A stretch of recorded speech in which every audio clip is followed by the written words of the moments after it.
Hello, ladies and gentlemen, and welcome inside Purple Raider Sit Down here on 91.1 WRMU. We are moments away from kickoff from the final regular season game of the season for the Purple Raiders as they get set to take on the Pioneers of Marietta. But beforehand, we have an interview with the secondary players in Gabe Brown and Jalen Griffin. Fellas, how you doing today? Good. Doing pretty good. Alrighty, guys. First question for you to kick things off. Let's first look at the defense as a whole. The team leads the nation with 8 touchdowns this season. Gabe, starting with you, what has been your takeaways this season for the defense? We lost a couple key players last year in Colin Crenshaw, Michael Vidal, Elijah Berry. So we knew during the offseason that we're going to have to put a lot of work in, and during the season it was going to be a lot of rebuilding and seeing what our true identity was. So as the 9 weeks have gone by, coming into the 10th, I feel like we've really found our identity and really found out like who we are and what we can really be. So that's why we're able to make the plays that we do, because we're able to trust each other because of the 9 weeks that we've been able to go through. And Jalen, for you, your takeaways for the defense so far this season? As Gabe said, it's a lot of new faces on the defense this year, and I feel like now, since we're in week 9 now, a lot of players are starting to get comfortable in the defense and playing together well. Yeah, you guys have been looking really good so far throughout the season, only allowing 10 points per game to your opponent. And Gabe, a few weeks back, you got injured in the Capital game. You got surgery the same week, and you were back on the playing field, only missing 1 week. We see you playing now with the cast, basically a big glove on that right hand. First, discuss coming back from that injury and now having that cast on you. Do you have to change the way you play in any way? At first, I was nervous coming back because being on the field is important, but also playing well is important because I don't want there to be any type of drop-off. Mm-hmm.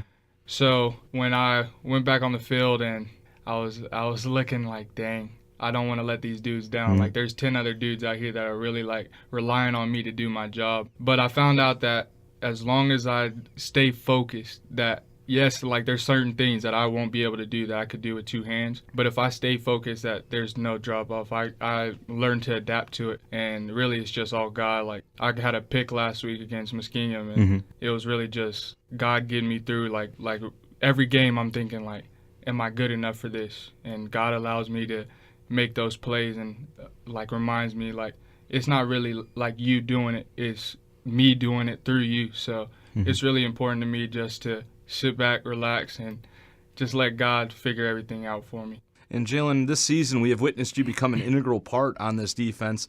Discuss what you had to improve from your freshman year now into your sophomore season. Well, the offseason was big for me. My freshman year, I was kind of nervous coming in.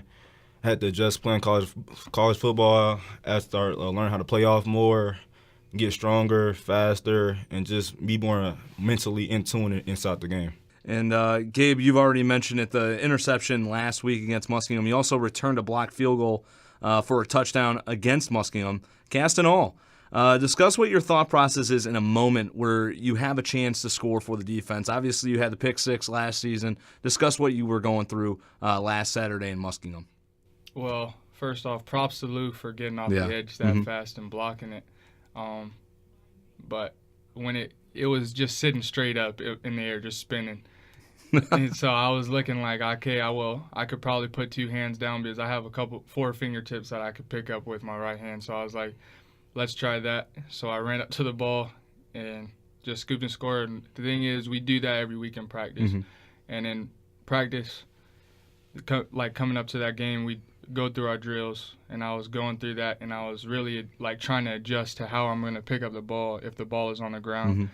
And I was trying out different things, and one thing works. If the ball's sitting straight up like that, I can use 2 hands. But if the ball's bouncing around, I really have to use 1 hand or just fall on the ground on it. So it was just God that allowed it to spin up in the air like that perfectly. And Jalen, you had a score back in the Wilmington game off a Lou Berry block field goal as well.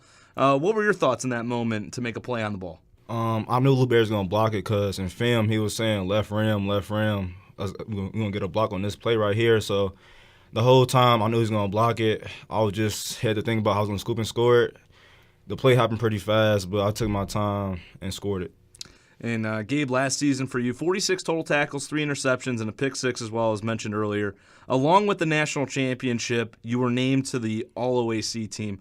First, what did that honor mean to you, and what were your takeaways from that last season winning a national title? In the moment, it feels really great, but then I noticed that I have another season I have to play with a new team. So I enjoyed it through December, but then come January when the spring time came, I knew that like none of the accolades mattered. Being a preseason All-American did not matter because unless I performed on the field and I was able to live up to those things, then really nothing like that happened last year was going to make any difference for this year.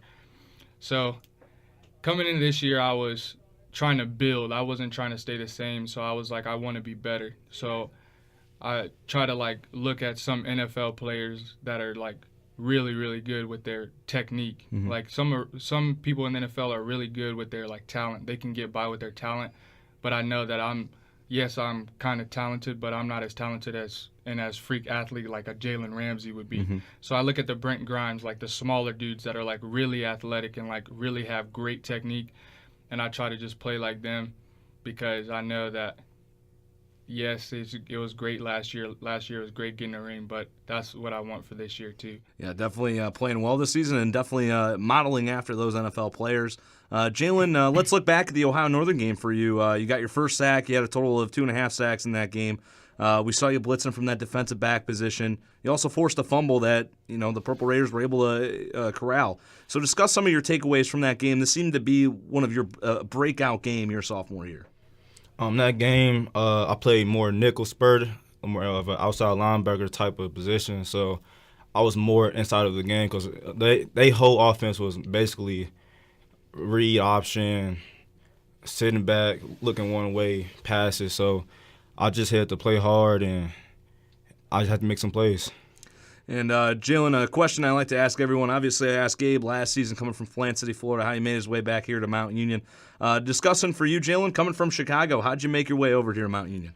I had a couple D2 offers and I had D1 looks. And the signing day was coming up. I didn't really like my D2 offers that much. And Coach Collins, he emailed me. I took a visit here. I knew the history of Mount Union, that we won like 12 national championships. And it was all about winning. They put people in the lead. And I just want to be a part of that. Awesome. And Gabe, talk about your progression from just freshman year to now. What are some of your takeaways to make you the player that you are now on the field for Mount Union?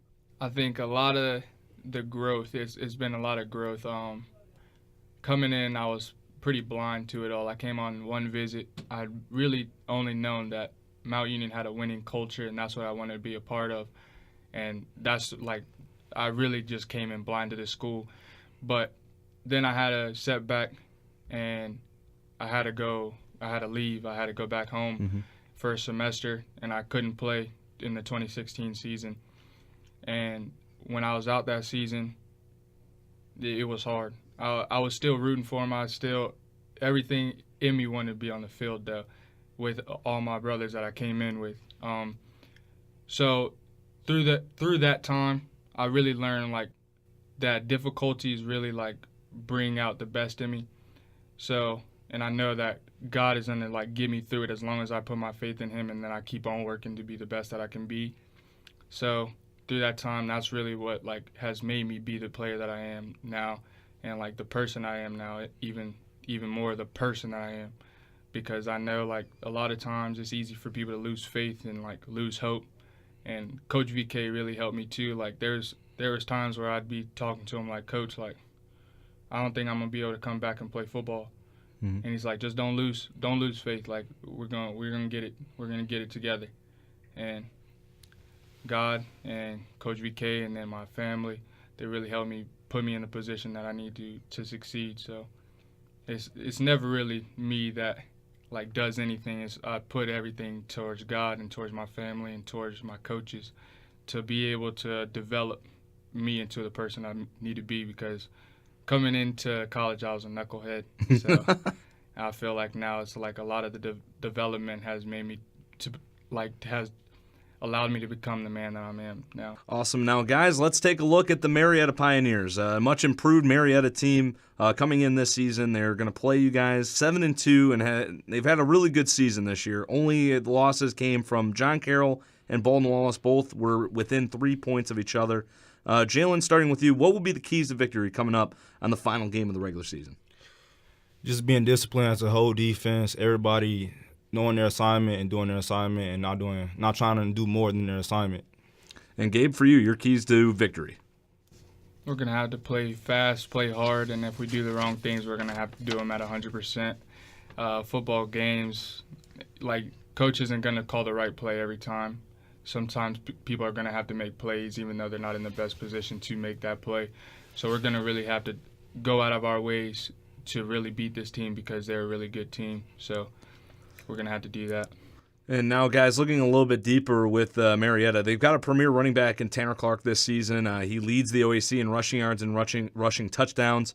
Now, I know you guys are secondary players. You guys kind of, focus on the wideouts, but coming into a game like today with the Marietta Pioneers featuring that running back, Jalen, starting with you, the focus has got to start turning, I guess, on the run game here for the Pioneers. Yes, I believe in our D-line. We have a great D-line, our linebackers. I'm just going to do my job. I know the D-line is going to get there, and if the ball comes out to the outside, then I just got to make a play. Gabe, for you? Well, we have put a lot more focus this week into being able to stop the run because we know that's where they live and that's where they grind at. That's where they get their yards at. So we have to be able to come in as a secondary and be great tacklers and play assignment football. And like Jalen said, don't try to do more than what you're supposed to do in a certain play because that's when things come out that aren't supposed to come out. But if we have to tackle, we're going to have to tackle, and we're going to get it done. Now, guys, last question for you. Now, Gabe, multiple players on the defense have been on Purple Raider Sit-Down, and most of them, if not all, have gave you the distinction of being the funniest guy on the team, a guy that loosens everybody up on that defense. Would you agree being the funniest guy on this defense? I just feel like a lot of people go into games and they're like real serious, but I try to first off I try to focus on God like I've been saying this whole time, but I also try to loosen up because I remember that it's a football game and unless I'm having fun, I'm not going to play well. So I try to I make jokes throughout the week and I just try to loosen everybody up because I know that during the week where there's a lot of focus, there's a lot of preparation, there's not a lot of time for goofing off, but when there is time, I try to make time to let everybody know, like, this is a game. And if we come out and we're having fun, we're going to win them. Well, we see you during pregame. I mean, you're pretty much, you're playing around with Justin Hill and all the wideouts, kind of loosening them up, getting ready for the game. I think that's really helped them out, honestly, because it doesn't look like they're playing tense. They're just playing loose back and getting the job done. And Jalen, for you, would you give that indication to Gabe Brown being the funniest guy or anybody else in your mind being one of the biggest characters on the team? Robbie. It's definitely Gabe and Robbie. Like, they bring the most juice to the defense. They always hyped up every day in practice. I'll be around them in individual, group, and they just bring the juice to practice. They get everybody hyped up all the time, and that's what football is about, just having fun, flying around, and making plays. So a couple of players for the Purple Raiders in the secondary position. They're getting ready to finish out the 2018 regular season against the Marietta Pioneers. We're going to take a short break. When we come back, we will have live coverage from Mount Union Stadium. Keep it locked in here, 91.1 WRMU.